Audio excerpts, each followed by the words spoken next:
Before we begin, if you like content that explains why we do the things we later regret, not just what we should do, subscribe to the channel. Now, let me ask you something. Have you ever made a decision that felt perfect in the moment, but terrible the next day? You clicked buy now. You stayed up too late. You sent that message you knew you shouldn't. You skipped what mattered for what felt good. And in that moment, it felt right. Comfortable. Even smart. But later, you thought, what was I thinking? Here's the truth. Most people never hear.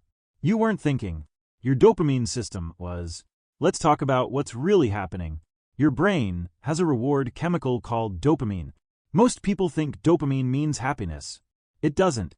Dopamine means anticipation. The feeling of something good is about to happen. And our brain loves that feeling more than the reward itself.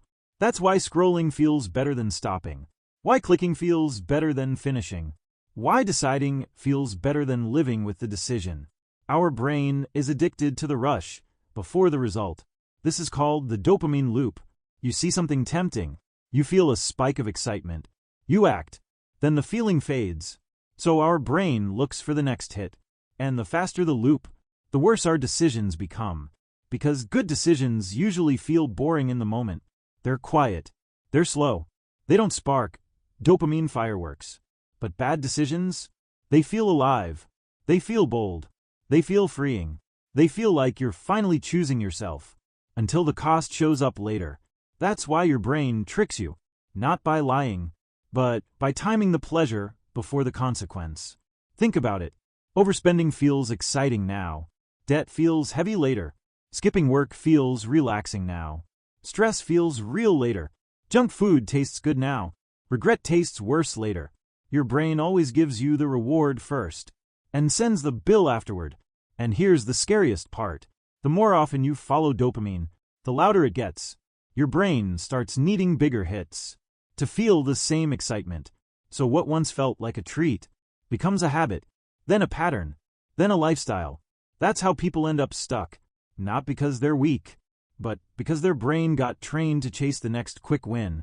So, how do you break a dopamine loop? Not with discipline, not with motivation speeches. You break it by changing the delay. You force a pause between urge and action.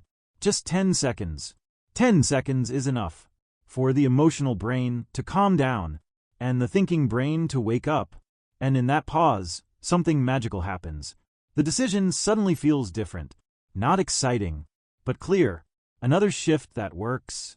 Stop asking, do I feel like doing this? Start asking, how will I feel after this? Because dopamine only talks about now. Wisdom talks about later. And the moment you start choosing based on later, your life quietly changes. Not overnight, but steadily. You stop building days you regret and start building days you respect. Here's the final truth. Poor decisions don't feel right because they're right. They feel right because our brain rewards speed, not direction. Once you understand that, you stop blaming yourself and you start designing your life around how your brain actually works. If this made you see your choices differently, subscribe for more videos on the psychology behind everyday decisions.